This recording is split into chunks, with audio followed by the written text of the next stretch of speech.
Ma nièce a ri.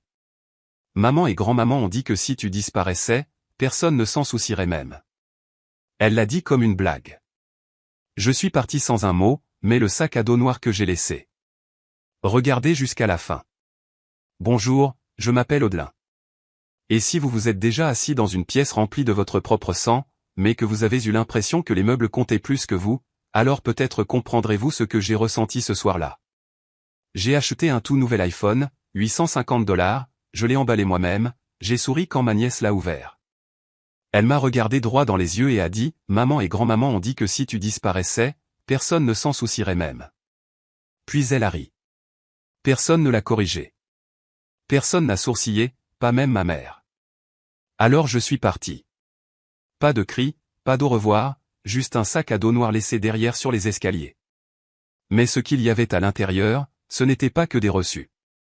C'était une preuve et le début silencieux de la fin. Avant de plonger dans le vif du sujet, à quelle heure écoutez-vous ceci et d'où?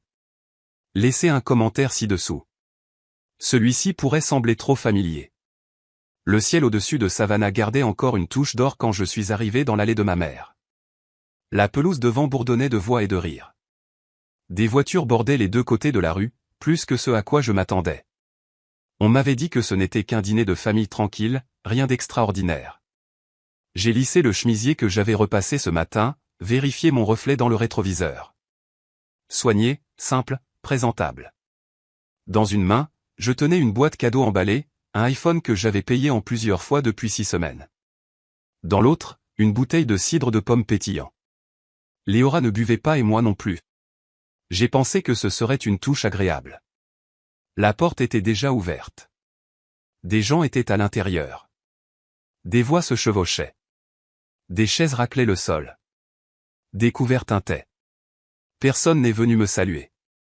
Je suis entré et je suis resté là un moment, laissant mes yeux s'habituer à la lumière. Des visages familiers me croisaient comme si j'étais du papier peint. La voix de Calista a retenti du fond, elle est là, a-t-elle appelé sans même lever les yeux de son téléphone, pas Audelin, pas ma sœur, juste elle. J'ai posé le cidre sur le comptoir de la cuisine en faisant attention de ne pas gêner Vera. Ma mère remuait quelque chose sur le poêle avec la grâce d'une femme qui prétendait ne pas m'avoir vu. J'ai souri. Besoin d'un coup de main. Elle n'a pas répondu. Elle a juste pointé avec son coude vers la salle à manger. Ils sont tous là-bas. Alors je suis entré. Des ballons pendaient du plafond. Félicitations Léora était écrit en lettres dorées au-dessus de la cheminée. Un énorme gâteau trônait fièrement sur la table. À notre étoile la plus brillante, Léora, reine des notes. J'ai cligné des yeux, cherchant le contexte. Était-ce une fête pour ces notes? On m'avait dit que nous nous réunissions pour honorer la promotion de quelqu'un. Personne n'a dit qui. Pendant une seconde, j'ai pensé que peut-être il parlait de moi. Je venais de terminer un cours de certification. Rien de grandiose, mais assez pour justifier un dîner, pensais-je. J'avais tort. Tatio, a glapi Léora, ouvrant déjà un autre cadeau. Tu es vraiment venu? Plusieurs têtes se sont tournées à cela. Un cousin a même murmuré, je ne pensais pas qu'elle viendrait. J'ai forcé un sourire. Je n'aurais manqué ça pour rien au monde. J'ai placé le téléphone, soigneusement emballé avec un ruban, sur la pile de cadeaux juste à côté d'une paire de baskets neuves et d'un bon pour un spa. Calista a jeté un coup d'œil et a levé un sourcil. Ça vient de toi, a-t-elle demandé. J'ai acquiescé. Elle a incliné la tête. Je ne te pensais pas capable de dépenser autant pour un iPhone. Ma bouche est devenue sèche. C'est pour Léora. Elle en voulait un. Elle a 13 ans, a dit Calista froidement, se détournant déjà. La musique a monté d'un cran. Quelqu'un m'a offert du punch. J'ai refusé. J'essayais toujours de comprendre la pièce, le bruit, le nombre de personnes que je ne reconnaissais pas. La pile de cadeaux a diminué et bientôt Léora a atteint le mien. Elle l'a déchiré comme si c'était juste une autre boîte. Pas de pause, pas de lecture à haute voix de la carte. Quand elle a vu ce que c'était, ses yeux se sont écarquillés. Un iPhone, a-t-elle glapi. De Tatio. Puis elle a ri et je jure que je l'ai vu venir avant même qu'elle ne le dise, maman et grand-maman ont dit que si tu disparaissais demain, personne ne s'en soucierait même. La pièce s'est figée pendant une seconde. Un battement, deux, puis le rire. Le rire a roulé à travers l'espace comme le tonnerre. Calista s'est étouffée avec son vin. Vera a jeté un regard à Léora, mais elle souriait. Un cousin a dit, c'est froid. Mais il n'a pas arrêté de sourire. Et moi, j'ai souri, le genre de sourire que vous portez quand vous ne savez pas où regarder. J'ai regardé Léora. Ses doigts tapotaient l'écran du téléphone, déjà distraite. Merci pour le téléphone, a-t-elle dit en levant à peine les yeux. J'ai acquiescé. Bien sûr, ma chérie. Je ne sentais plus mes mains. L'air dans la pièce s'épaississait. J'ai regardé autour de moi. Personne ne me regardait. Personne ne venait se tenir à mes côtés. J'étais seul, agrippé au bord de la table comme si elle pouvait me faire flotter. J'ai pensé à ce téléphone, à la nuit où je l'ai commandé en ligne, vérifiant 3 sites différents pour la meilleure offre, à la façon dont j'ai pris des quarts de travail supplémentaires le mois dernier, à la façon dont j'ai renoncé à m'acheter un manteau cet hiver pour pouvoir continuer à payer. J'ai pensé au week-end où je surveillais Léora pendant que Calista conduisait en Floride pour se ressourcer, à la fois où je l'ai aidé avec un projet scientifique pendant que Calista était sortie. Et maintenant, ceci, une punchline. J'ai avalé la boule qui se formait dans ma gorge et me suis tourné vers la cuisine. Je vais vérifier le cidre, ai-je dit à personne en particulier. Vera était debout près du poêle, faisant tournoyer de la sauce dans une casserole. Elle n'a pas levé les yeux. Je me suis penché. As-tu entendu ce que Léora a dit? Elle a marqué une pause, juste une seconde. C'est une enfant, a-t-elle répondu, ne prends pas tout si au sérieux. Elle ne l'a pas inventé, ai-je dit doucement, remuant toujours. Ne commence rien ce soir, Audelin. J'ai reculé. L'horloge murale tic-taquait plus fort que le rire derrière moi. Dans le couloir, j'ai cherché mon sac à main. Je n'ai même pas mis mon manteau. J'ai juste attrapé mes clés et suis parti. J'ai croisé le gâteau sur la table, intact, des bougies allumées, des acclamations qui montaient. Mais j'étais déjà à la porte. Je ne l'ai pas claqué. Je l'ai juste laissé se fermer derrière moi comme si je n'avais jamais eu ma place là de toute façon. J'ai marché jusqu'à la voiture sans jeter un coup d'œil en arrière. Il n'y a pas eu de sortie dramatique, pas de claquement de porte ou de vérité criée, juste le bruit sourd du bois rencontrant le cadre derrière moi, assez silencieux pour être confondu avec le vent. Mes clés semblaient plus froides que d'habitude dans ma paume alors que je me glissais derrière le volant. Je n'ai pas allumé la radio, je n'ai appelé personne. Les rues de Savannah étaient presque vides à cette heure-là, juste quelques lumières de Porsche vacillant comme des phares au loin et l'aboiement occasionnel d'un chien derrière une clôture en bois. Le genre de silence qui rend chaque pensée plus forte qu'elle ne devrait l'être. À mi-chemin de Montgomery Street, mon téléphone a vibré dans le porte-gobelet de la console. Je l'ai ignoré. Puis il a vibré à nouveau. Au feu rouge, j'ai vérifié. Un message de maman. Tu as laissé le gâteau, on est en train de le couper, tu vas bien, désolé pour ce que Léora a dit. Juste le gâteau. J'ai posé le téléphone face cachée. Le feu est passé au vert. Je ne me souvenais pas clairement du trajet jusqu'à chez moi, seulement que lorsque je me suis garé devant mon immeuble, je suis resté dans la voiture un moment plus longtemps que d'habitude. La chaleur des évents s'est estompée, laissant derrière elle le genre de froid qui ne vient pas du temps qu'il fait. En haut, je n'ai pas enlevé mes chaussures, je n'ai pas changé de vêtements. J'ai laissé tomber mon sac à main sur le canapé et suis allé directement au placard du couloir. Il était toujours là, le vieux sac à dos noir, celui que j'avais traîné pendant la majeure partie de mes études et 2 ans après. À travers des entretiens, des trajets en bus et plus de refus d'emploi que je ne voulais en compter. Je ne l'avais pas utilisé depuis des lustres, mais je l'ai gardé parce que quelque chose en lui me ressemblait encore. Je l'ai tiré vers le bas, dépoussiéré une fine couche de poussière, puis suis resté là à réfléchir. Pas à l'insulte. Pas même au rire, mais à chaque instant avant cela, quand il ne disait rien, mais que tout faisait mal. Comme le dîner de Thanksgiving quand j'ai apporté une tarte faite maison et que Calista a dit qu'une tarte achetée en magasin aurait été mieux. Ou quand maman a chuchoté à Noël assez fort pour que je l'entende, elle n'est pas vraiment l'une de nous, tu sais, elle fait juste de la figuration. Ou cette fois. Dieu, comment pourrais-je oublier quand je suis entré dans le salon pendant le brunch de Pâques et que j'ai entendu Calista dire, elle est utile, mais honnêtement, elle n'a jamais été l'une de nous, utile. Le mot s'est collé à mes côtes. Cette nuit-là, je suis devenu autre chose. Pas utile, pas invisible, quelque chose de plus dur. J'ai ouvert le sac à dos, mais je ne l'ai pas rempli de vêtements. De mon tiroir, j'ai sorti le dossier que je n'avais jamais prévu de partager, des reçus pour l'épicerie que j'ai acheté quand Calista a oublié son portefeuille, des captures d'écran des demandes Venmo de maman. Peux-tu encore couvrir la facture d'électricité, l'opération de ton oncle, juste un peu d'aide, des relevés de plusieurs années de remboursement de cartes de crédit qu'ils ont ouvertes à mon nom. Chacun plié, empilé soigneusement à l'intérieur. Puis les emails, ceux qui me demandent de réserver des vols, de couvrir les séjours à l'hôtel, de financer des cours de ballet d'urgence, des camps de week-end, des dîners d'anniversaire. Je les ai tous imprimés. Et enfin, la clé USB. Elle était restée intacte au fond de mon tiroir pendant 5 ans, un minuscule bâton avec une bande violette.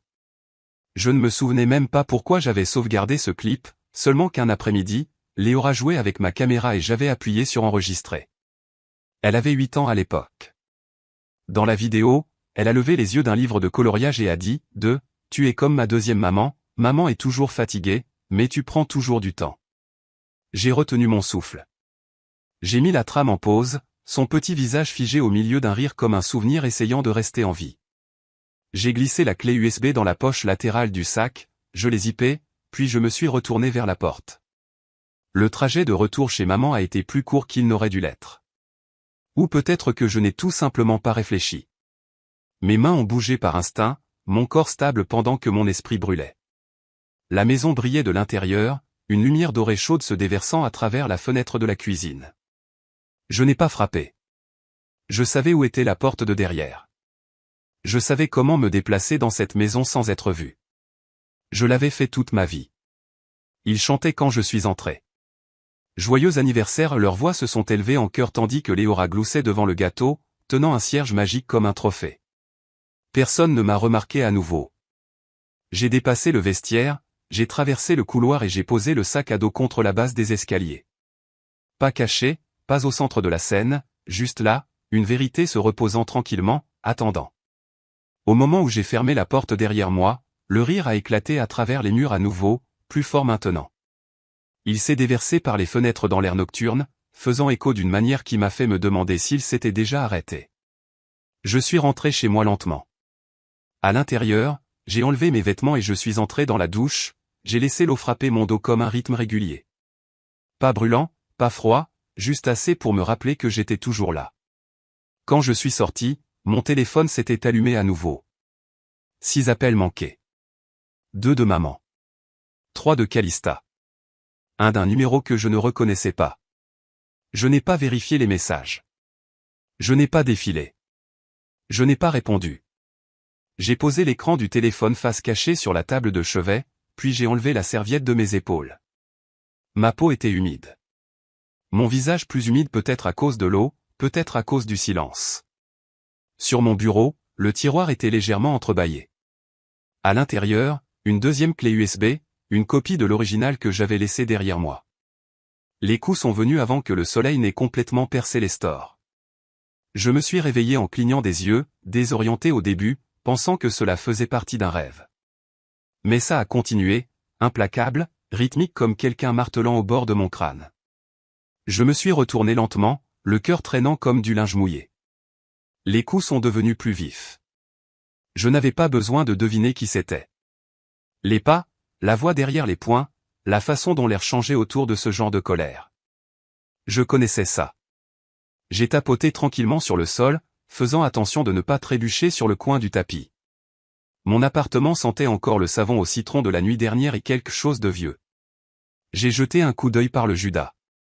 Papa, le visage rouge, le souffle visible dans la fraîche matinée de printemps. Sa main s'est transformée en poing, maintenant pressée à plat contre la porte. Pendant une fraction de seconde, il a eu l'air fatigué. Mais ensuite, tu penses que tu peux faire ça, a-t-il hurlé, sa voix étouffée mais lourde, tu penses qu'on a besoin de toi.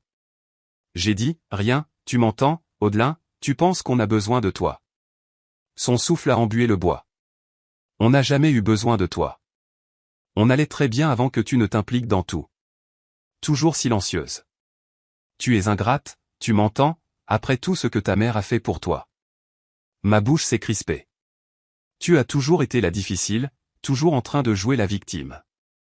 Il a frappé à nouveau. 2 gifles rapides et rageuses sur la porte avec sa paume ouverte. Tu es égoïste. Tu as toujours été instable, Audelin. Tu as besoin d'aide. J'ai cligné des yeux. Ma main reposait sur la serrure, sans la tourner, sentant juste le métal froid. Je ne pleurais pas, pas de tristesse, mais il y avait une chaleur dans ma poitrine, comme une pression due à trop d'années à avaler mon propre nom. Finalement, sa voix s'est estompée. Ses pas se sont retirés. Le couloir est retombé dans un silence si épais qu'il a sonné plus fort que tous les cris. Je suis resté là un moment, le front appuyé contre la porte, puis je me suis éloigné. Au moment où j'ai fait du café, mon téléphone avait explosé. Un message de maman. Comment as-tu pu faire ça à ta propre famille? Pas de salutation, pas d'hésitation, juste une accusation.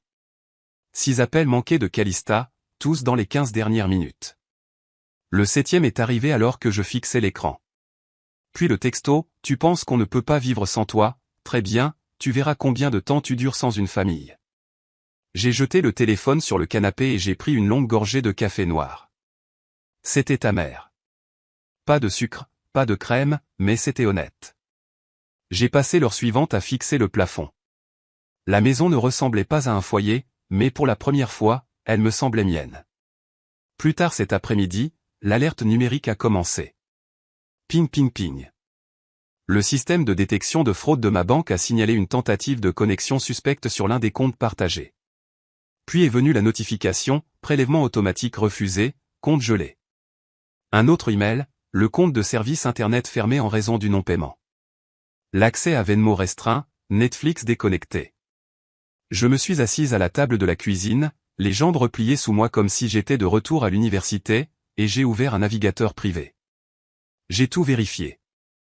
Les services publics communs que j'avais payés, disparus. Les prélèvements automatiques que j'avais couverts pour leur téléphone portable, leurs abonnements, leur livraison de nourriture, tous désactivés.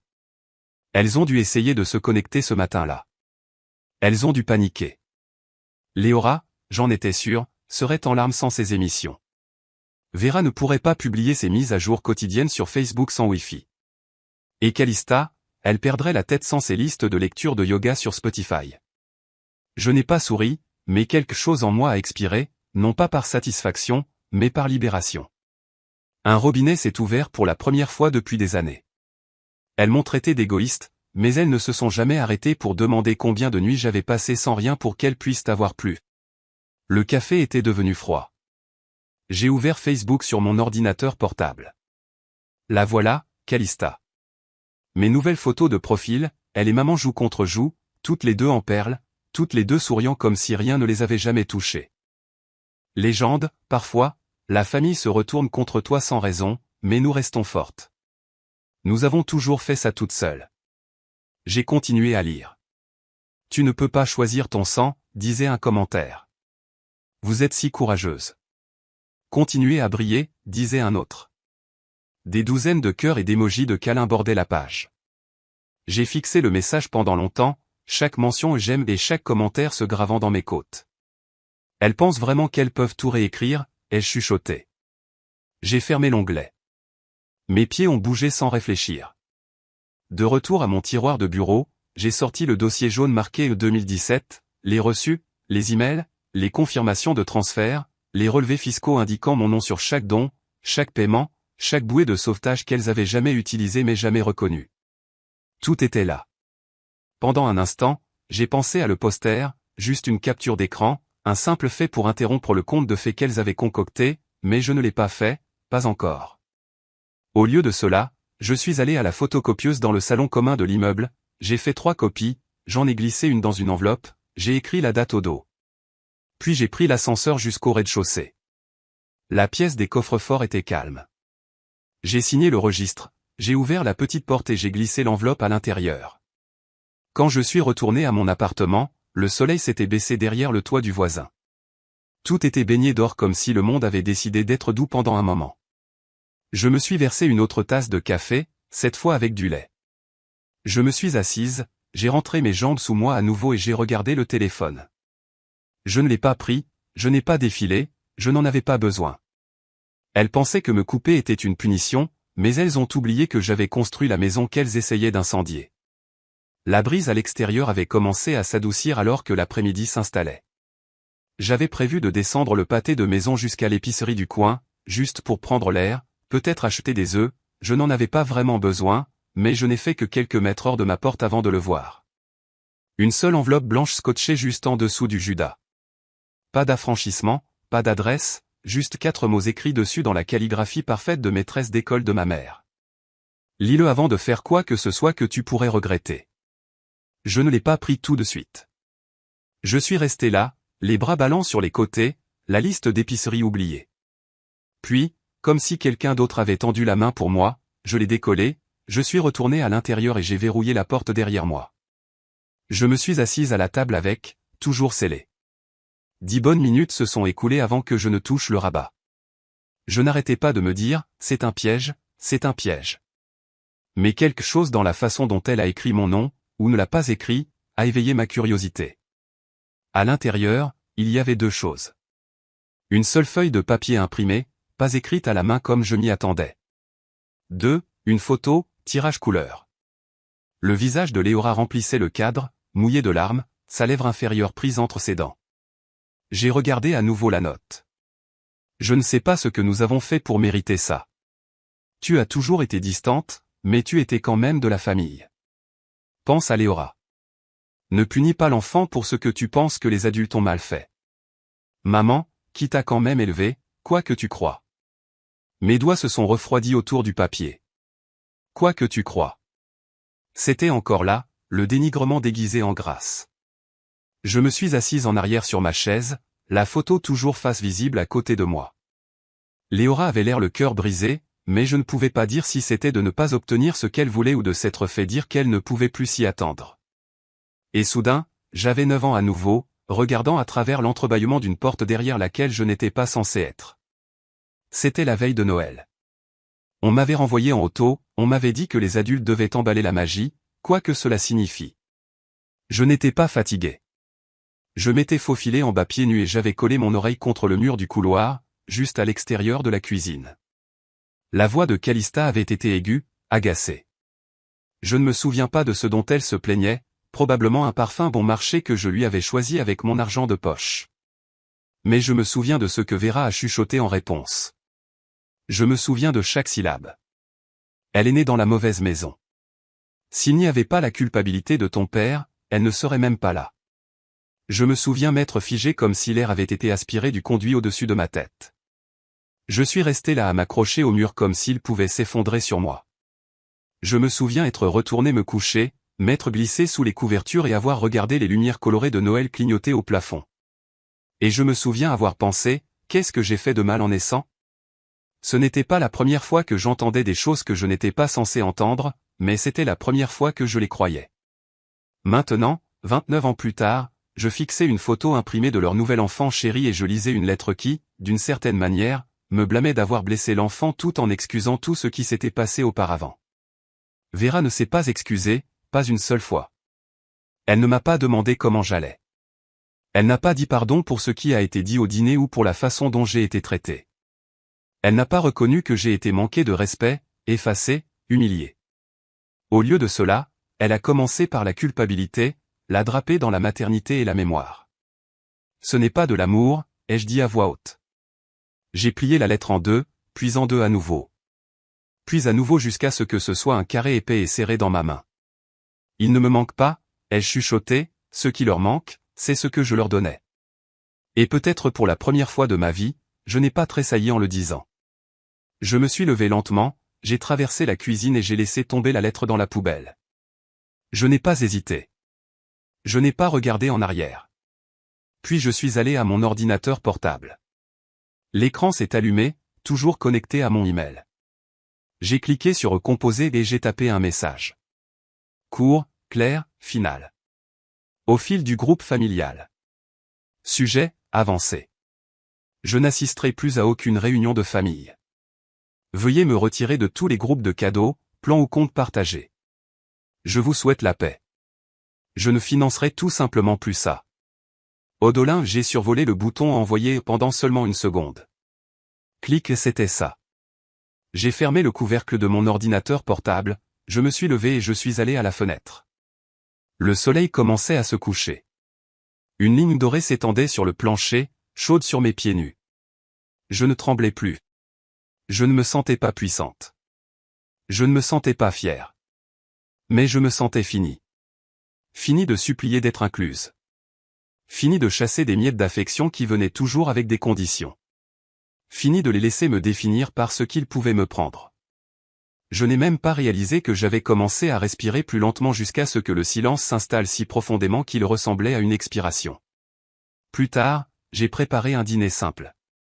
Un sandwich au fromage grillé, une soupe aux tomates, le genre de repas réconfortant que tu prépares quand tu ne veux pas trop réfléchir. Au moment où je me suis glissé dans le lit, l'appartement était sombre, calme, paisible. J'ai regardé le plafond à nouveau, cette fois sans clignoter des lumières et pour une fois, je n'ai pas eu l'impression d'avoir besoin de rejouer quoi que ce soit.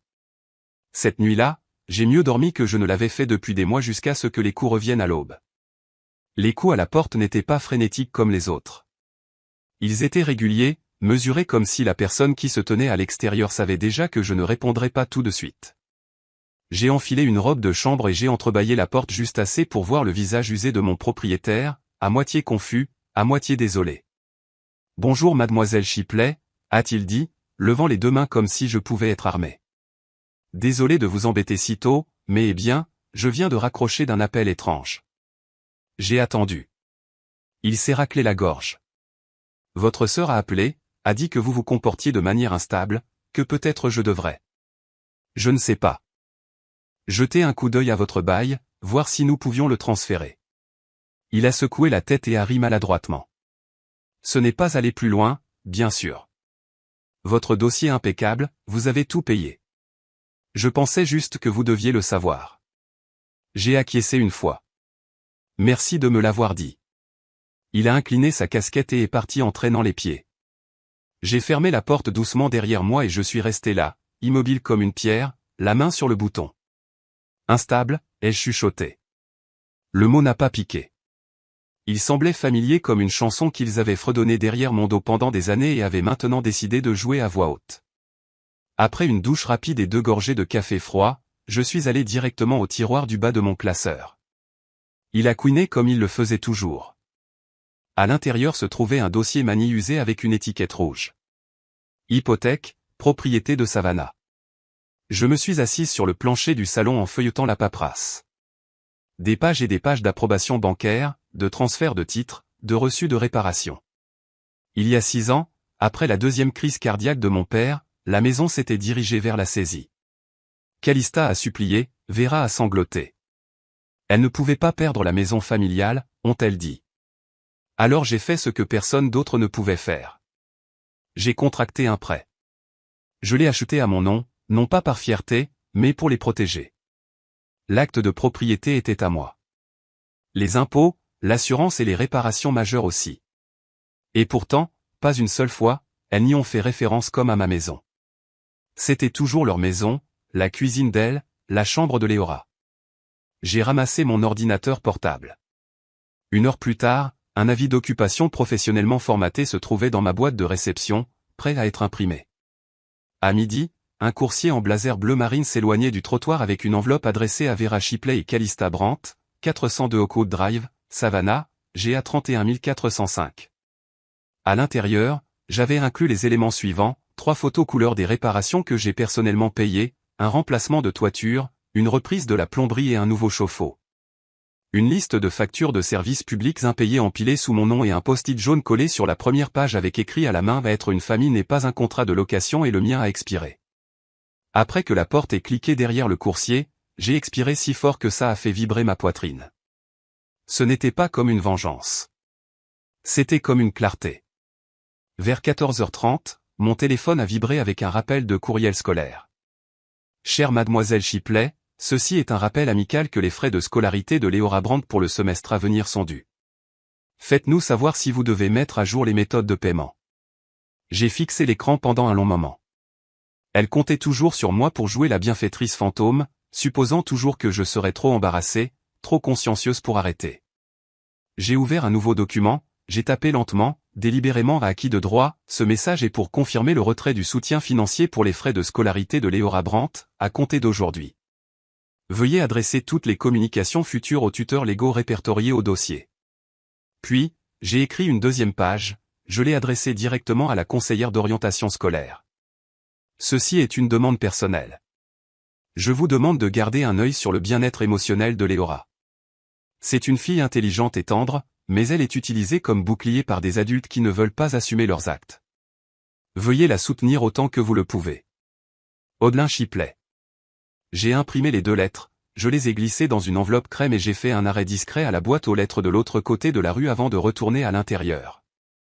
L'air dans mon appartement semblait plus léger maintenant, comme si quelque chose de toxique avait été extrait. Ce soir-là, le téléphone est resté étrangement silencieux. Pas d'appel, pas de texto, pas de messages vocaux chargés de culpabilité. Mais quand j'ai vérifié la conversation de groupe familial, c'était le chaos pur. Calista avait publié une capture d'écran de la lettre d'expulsion. Elle est complètement folle. Elle nous expulse. Et Vera, toujours la matriarche dans le déni, avait répondu, elle bluffe. Elle n'oserait pas aller jusqu'au bout. Ignorez-la. Je n'ai pas tapé un mot, je n'ai même pas réagi, je n'ai même pas respiré trop fort. J'ai juste ouvert le tiroir près de la porte, j'ai sorti un sac de clés en argent et je suis allé dans le couloir. 10 minutes plus tard, les serrures de ma maison ont été changées. Les vieilles clés, celles qu'elle tenait encore toutes, étaient maintenant inutiles. Il n'y aurait plus de laisser entrer, plus de supposer que je resterais toujours silencieuse.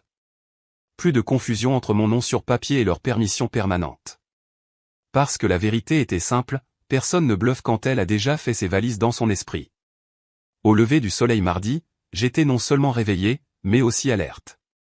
J'avais dormi pendant la première moitié de la tempête. Mais maintenant j'en étais l'œil. J'ai commencé la matinée avec une liste de contrôle au dos d'une vieille facture d'eau. Pas de poésie, pas de tergiversation, juste des puces qui ressemblaient beaucoup à la liberté. En haut, la voiture que Calista conduisait depuis près de 2 ans, disant à tout le monde qu'elle était à elle, même si le titre était à mon nom. Je l'avais achetée quand son crédit était fichu et son permis suspendu. Elle a promis qu'elle me rembourserait une fois qu'elle se serait installée. La seule chose dans laquelle elle s'est installée, c'est le droit. J'ai appelé le DMV à 8h05 précise. Une femme nommée Trina m'a guidé à travers le processus de révocation de l'utilisation autorisée. 5 clics et une réinitialisation du mot de passe plus tard, la voiture était légalement hors de ses mains. Puis j'ai appelé un service local de reprise de possession, je leur ai donné la plaque, le numéro d'identification du véhicule et l'adresse. Enlèvement prévu pour mercredi, a dit le gars. Vous voulez qu'on l'appelle d'abord? Non, ai-je dit, laissez le silence être la vie. À l'heure du déjeuner, mon téléphone a commencé à chanter Calista. Naturellement, 6 appels manqués avant même que je ne vérifie la messagerie vocale. Puis est venu l'audio, une partie sanglotant, une partie venin. Tu punis un enfant pour être aimé? Tu as toujours détesté que je sois celle qui a une famille. Je jure devant Dieu, Audi, je vais rendre ça public. Je vais dire à tout le monde que tu es instable, que tu es mentalement inapte. Tu penses que tu peux prendre ma voiture, tu prends ma vie? J'ai fixé le téléphone jusqu'à ce qu'il s'éteigne, puis j'ai renvoyé un texto. Retournez les clés avant vendredi ou la dépanneuse les prend. Je ne l'ai jamais entendu crier, mais je l'ai imaginé. Aigu, théâtral, juste assez fort pour que quelqu'un d'autre entende. Plus tard ce jour-là, je suis allé au stationnement de l'école où Léora suivait des cours privés depuis 3 ans. Un endroit avec des couloirs brillants, des professeurs souriants et des frais de scolarité qui pouvaient serrer votre poitrine. Ils ne savaient pas que c'était moi qui couvrais tout, pas même Léora. La bourse provenait d'un fonds que j'avais créé anonymement, acheminant les paiements par le biais d'une fiducie familiale. Ça lui permettait de s'asseoir à la même table que des enfants avec des noms de famille hérités et des maisons d'été sur l'île de Tibet. Mais ce silence, il avait aussi une date d'expiration. L'administratrice avait l'air confuse quand je suis entré. Mademoiselle Chiplet, nous ne nous attendions pas. Je suis ici pour retirer la bourse, ai-je dit en plaçant un formulaire signé sur le bureau, à compter d'aujourd'hui. Elle a cligné des yeux. Je vois. Avez-vous besoin que nous notifions la famille?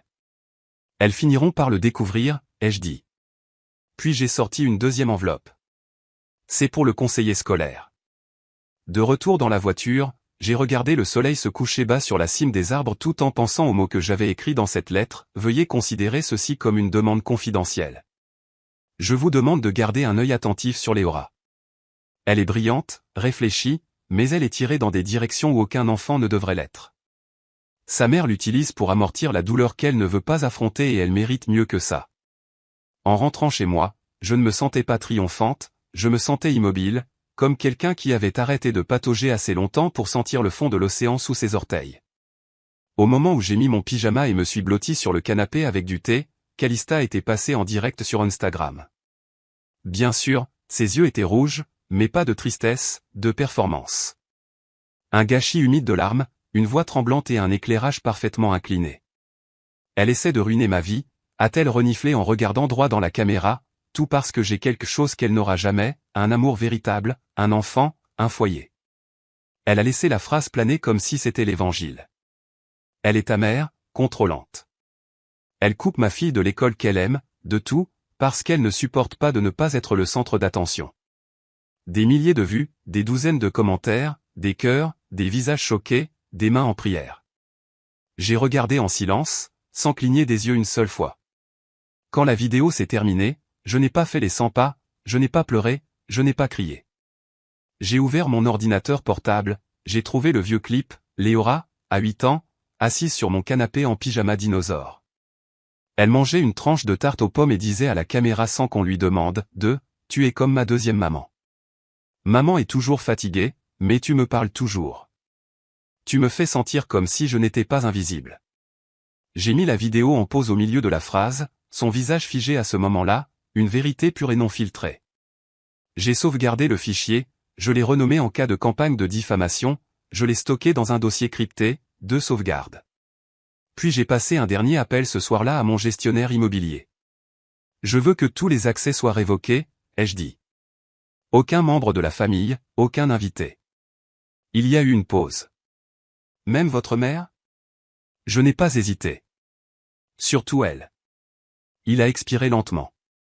Compris. S'il se présente, appelez la police, déposez une plainte pour intrusion et dites-leur que cette fois, il y aura des conséquences. J'ai raccroché et j'ai posé le téléphone face cachée.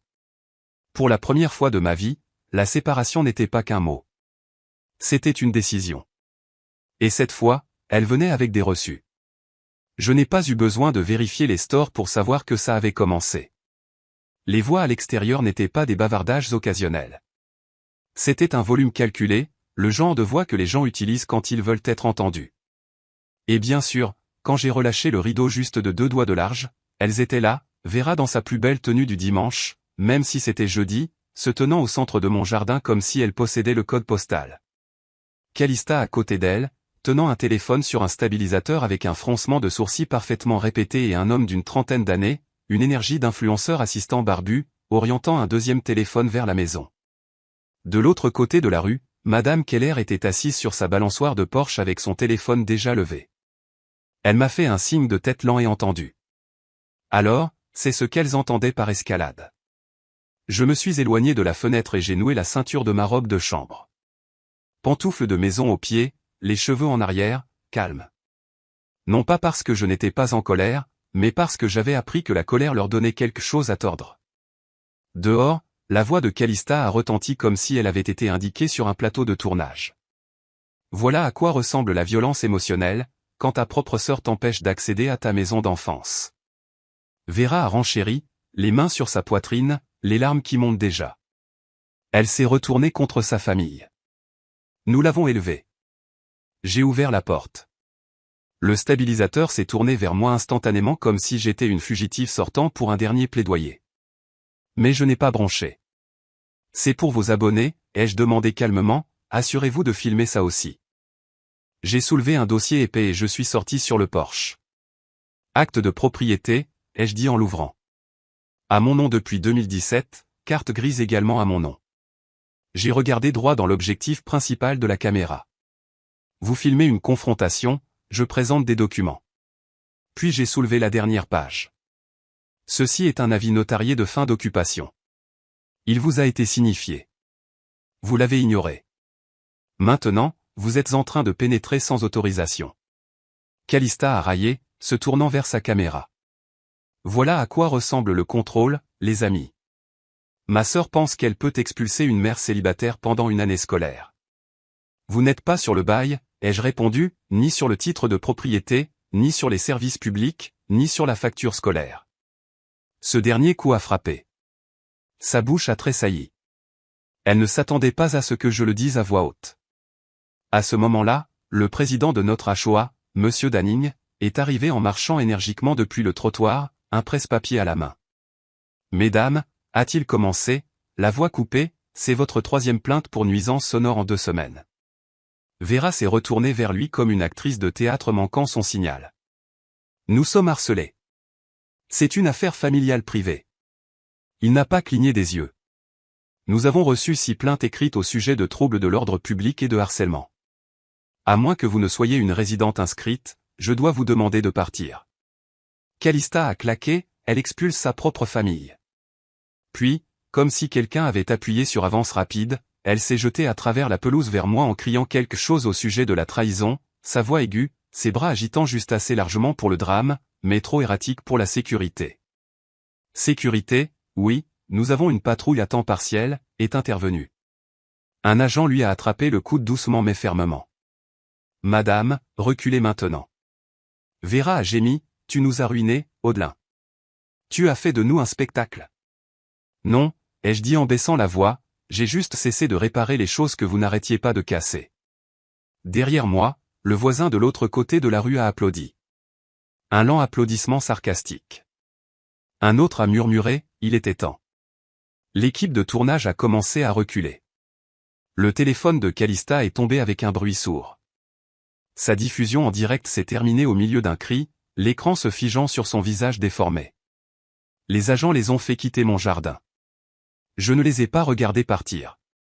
Je me suis retourné, je suis rentré à l'intérieur et j'ai fermé la porte avec la même résolution tranquille que j'avais utilisée pour l'ouvrir. Pas de claquement, pas de discours, juste de l'immobilité. J'ai fermé les stores, j'ai reposé le dossier sur le comptoir et j'ai préparé une tasse de thé. Ce n'était pas de fête, c'était médicinal, comme se laver les mains après avoir sorti les ordures. Ce soir-là, mon téléphone a vibré une fois, juste une fois, un message vocal de Léora.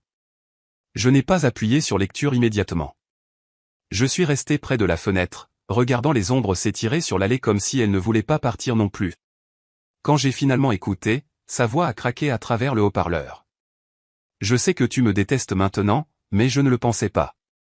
Je ne faisais que répéter ce qu'elles ont dit. Silence, puis plus doucement, tu me manques. Je ne sais pas comment leur dire.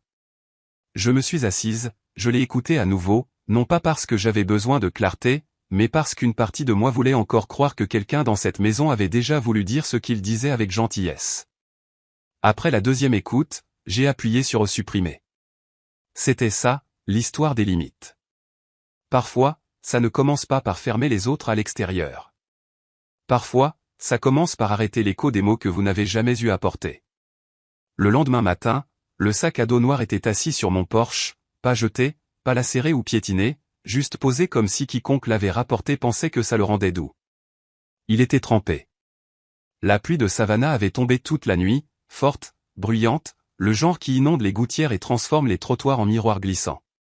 Et maintenant, le sac s'affaissait à cause du poids, sa fermeture éclair à moitié ouverte comme une bouche trop fatiguée pour se fermer. Je suis resté dans la porte pendant une longue minute, pieds nus sur le carrelage, avant de sortir pour le rentrer. Je ne me suis pas précipité, je n'ai pas juré. Je l'ai simplement soulevé comme je l'avais fait des centaines de fois auparavant quand il était rempli de manuels, de demandes de subventions ou de provisions. Je l'ai transporté en haut chez Calista. Je l'ai posé sur une serviette près de l'évier de la cuisine et je l'ai entièrement dézippé. L'intérieur était étonnamment intact. Humide, oui, mais pas détruit et toujours là, dans la poche intérieure en filet zippé, il y avait la clé USB. Pas de notes, pas un seul mot griffonné sur un morceau de papier, juste du silence et des coutures trempées. Sous la clé, pliée et toujours étrangement sec, se trouvait le reçu de l'iPhone de Léora. Je l'ai retourné. Rien d'écrit au dos. Je me suis assise à mon comptoir de cuisine, j'ai branché la clé USB et j'ai attendu. L'écran s'est allumé avec le fichier. Une seule vidéo. Elle était datée d'il y a 5 ans. Léora avait 8 ans à l'époque. Elle avait 7 dents de devant manquantes et des boucles crépues qui ne restaient pas plates, peu importe la façon dont Vera les brossait. Dans la vidéo, elle était assise les jambes croisées sur mon canapé, serrant un ours en peluche dont j'avais recousu l'œil. 2. A-t-elle dit en utilisant le nom qu'elle avait inventé pour moi, tu te souviens toujours de ce que j'aime. Maman oublie, mais toi non, même quand je le chuchote une fois, a-t-elle gloussé. Tu écoutes. Tu écoutes toujours. L'écran s'est figé quand j'ai mis la vidéo en pause. Je ne pouvais pas continuer à regarder. Cette voix, elle n'était pas encore transformée en arme. On ne lui avait pas appris à répéter la cruauté ou le sarcasme. C'était la voix d'un enfant qui avait confiance que je serais là. Et puis mon esprit, sans y être invité, a rejoué son rire de l'autre soir. Celui qui a suivi maman et grand-maman ont dit, si tu disparaissais, personne ne s'en soucierait même. J'ai fermé les yeux. Elles n'ont jamais regardé ça, elles chuchotaient. Elles n'ont jamais voulu. La pluie avait cessé dehors. Le soleil commençait à percer la brume, jetant un or tranquille sur le plancher de la cuisine. Il était trop tôt pour se sentir définitivement, mais je l'ai fait. Comme si quelque chose s'était scellé sans que je m'en rende compte jusqu'à maintenant. C'est alors que le téléphone a sonné. J'ai presque pas répondu, mais je l'ai fait. Papa, il n'a pas commencé par la colère, juste la fatigue, cette déception basse et pratiquée. Nous n'avons pas voulu que ça aille aussi loin, a-t-il dit. Pouvons-nous parler? J'ai attendu. Laissez le silence traîner juste assez longtemps pour qu'il le sente. Puis j'ai dit, tu veux seulement parler parce que les lumières sont éteintes et le frigo est vide. Il s'est raclé la gorge. Tu as prouvé ton point. Maintenant, sois la plus grande personne. Ce mot, plus grande. J'ai laissé la douleur s'installer pendant une demi-seconde, puis j'ai répondu, être la plus grande personne ne veut pas dire être ton plan de secours. Il n'a rien dit, alors j'ai continué, vous avez élevé une fille qui a tout payé et une autre qui a tout dépensé et maintenant, aucun de vous n'a le droit de choisir celle que je suis. Il a essayé à nouveau, plus doucement cette fois, je sais que tu penses que nous t'avons échoué. Je sais que vous l'avez fait, ai-je dit. Puis j'ai raccroché. Je n'ai pas pleuré, je n'ai pas crié. Je suis resté là, le téléphone à la main, puis j'ai attrapé l'enveloppe jaune que j'avais préparée des semaines plus tôt, celle que j'espérais ne jamais avoir besoin. À l'intérieur, j'ai placé 3 choses, une copie de l'acte de propriété avec mon nom seul, une ventilation des dépenses depuis 2016, les paiements hypothécaires, les factures de services publics, les chèques de scolarité, les réparations de voitures, et une dernière lettre écrite à la main. Ceci est la dernière chose que vous recevrez avec mon nom dessus. Je l'ai postée à l'appartement de Calista cet après-midi-là. Elle l'ouvrirait. Elle la lirait. Elle lèverait peut-être les yeux au ciel, jurerait ou pleurerait. Mais ce n'était pas ça le but. Ce n'était pas pour sa réaction. C'était pour ma libération. Ce soir-là, j'ai dézippé le sac à dos une fois de plus, je l'ai entièrement vidé. Il sentait encore légèrement le chewing-gum à la menthe poivrée et le tissu usé, l'odeur des nuits de bibliothèque et des heures supplémentaires non payées. Je l'ai lavé doucement dans l'évier, je l'ai laissé sécher sur la balustrade du balcon. Plus tard, je l'ai plié proprement, soigneusement, et je l'ai placé sur l'étagère du haut de mon placard, vide maintenant, mais propre. Des semaines ont passé, pas un seul coup, pas un seul texto, juste du silence. Puis, un lent matin de jeudi, alors que je remuais du miel dans mon thé, ma boîte de réception a sonné. La ligne d'objet se démarquait du fouillis comme une échymose sur une peau propre. Je ne savais pas ce que je disais. C'était de Léora. J'ai cliqué avant de pouvoir me convaincre de ne pas le faire. Il n'y avait pas beaucoup de mots, juste quelques phrases. Maladroit, inégal, mais intact par le ton de sa mère. Ils m'ont dit, tu nous détestais. Mais je me souviens des choses. Je me souviens quand j'ai eu la grippe et que tu t'es assis sur le sol à côté de mon lit toute la nuit. Je me souviens quand tu as apporté le déjeuner à l'école parce que maman a oublié. Je ne le pensais pas. Je suis désolé. Il n'y avait pas de demande, pas d'indice de manipulation, juste quelque chose qui sonnait comme la fille dont je tressais les cheveux pour les photos de classe. Je suis resté assise un long moment, la vapeur de ma tasse s'élevant comme une respiration que je n'avais pas complètement laissé sortir depuis des années. Puis je me suis levé, je suis allé à mon placard et j'ai tiré le tiroir qui contenait plus que des reçus. Il contenait les années que personne d'autre n'avait comptées. Là, caché derrière le dossier des remboursements impayés, il y avait le reçu de l'iPhone, toujours net, toujours plié. Au dos, j'avais écrit, presque par instinct, ce soir-là, acheté en totalité, payé en silence. J'ai fixé les mots pendant un moment, j'ai passé mon pouce sur l'encre fanée, puis j'ai glissé le papier dans une petite enveloppe blanche. Pas d'adresse de retour, pas de lettre, juste le reçu. Je suis allé au bureau de poste de Bull Street. Il était juste après 9 heures du matin.